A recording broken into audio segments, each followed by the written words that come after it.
জানো তো, ভোপাল আসার পর থেকে অনেক রাস্তায় ঘুরেছি, তো এটা হলো one of the best road যেখানে আমি গেছিলাম। এত সুন্দর ছিল না জায়গাটা, এমন লাগছিল কোনো ফরেস্ট এরিয়ায় এসে গেছি। আর আমি কোনোদিনও এভাবে খোলা মহিষ রাস্তায় ঘুরে বেড়ানো দেখিনি।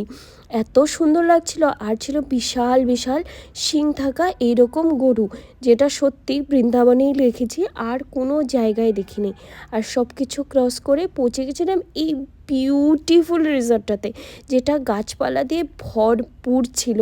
মানে এত গাছ ছিল চারিদিকে, আর এত সুন্দরভাবে সাজানো ছিল, সে আর বলে প্রকাশ করার মতোই না। অনেক ভোপালে অনেক রিসর্টসে গেছি, বাট এটা আমার দেখা one of the best resort আমি বলতে পারি।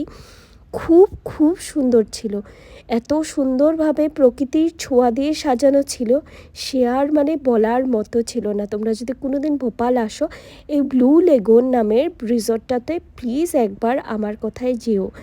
আর এই দেখো, আওয়াজ শুনেই আমি যেই সাইডে ছুটে এসেছিলাম, ঢুকতেই এত সুন্দর রাজহাঁস দিয়ে ভরা।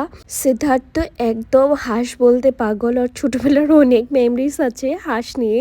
আর আমারও ভীষণ ভালো লাগছিল দেখতে, একদম ফকফকা সাদা, আর কি সুন্দর বলে বোঝানোর মতো না।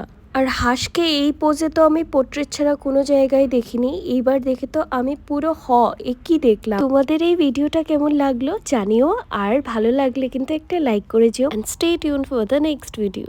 টাটা।